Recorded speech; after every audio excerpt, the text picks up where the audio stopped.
Je me suis engagé très vite dans la presse, dans les médias, et actuellement je suis le responsable de la web télévision Chalon TV.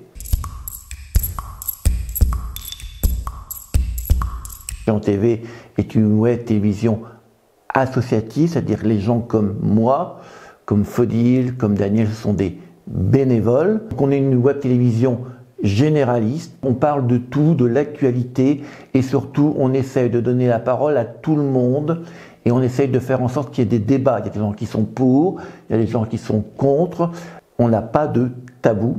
L'idée c'est de donner la parole aux gens et faire du débat et faire de la démocratie.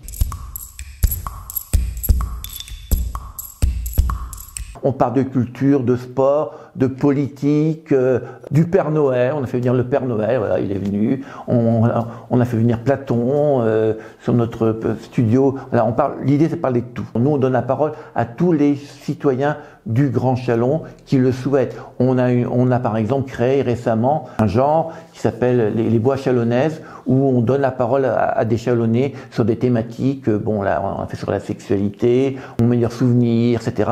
On essaie d'avoir une information à la fois audiovisuelle, donc de la vidéo, mais aussi des photos, aussi du texte, d'avoir différentes dimensions dans l'information. Chalon TV, c'est le fils d'un autre projet, au départ beaucoup de composantes écrites et après une composante audiovisuelle, c'est le projet Typovision. C'est un projet que j'ai mené avec, depuis 1999 jusqu'en 2015, avec des lycéens de l'Académie de Dijon. On a décidé de transformer Typovision en Chalon TV et de faire une web télévision associative qui accueillerait des lycéens s'ils veulent, mais qui accueillerait surtout des adultes et qui ferait de la production d'informations sur le Grand Chalon.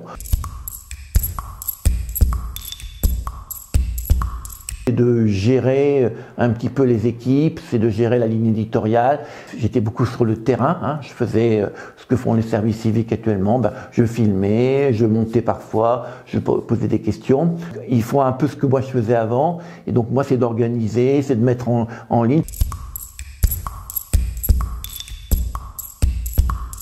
On a une subvention du ministère de la Culture parce qu'on est labellisé média social de proximité. On a une subvention de la ville de Chalon qui est de 500 €. Quand on sait un petit peu le coût du matériel, bon, c'est très peu.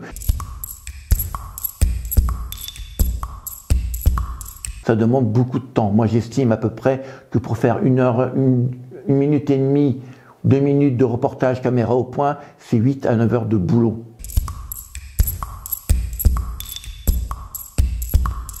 Des souvenirs, j'en ai des milliers. On a fait une mission à Auschwitz. Je crois que c'est le souvenir le plus marquant parce qu'on avait avec quelqu'un qui nous a parlé de sa condition de détenu. Voilà, mais c'était autant avec les lycéens. Et j'étais très fier d'avoir emmené 6 lycéens à Auschwitz et qu'ils se rendent compte et qu'ils aient quelqu'un qui a vécu la déportation. Mon souhait, c'est de faire de plus en plus d'émissions. Hein, c'est de produire, d'être le plus présent possible dans la ville, que de plus en plus de personnes prennent la parole. Et pour ça, il faut de l'humain, d'avoir de l'argent pour essayer d'engager quelqu'un, d'essayer de rémunérer un peu les bénévoles parce qu'ils passent beaucoup de temps.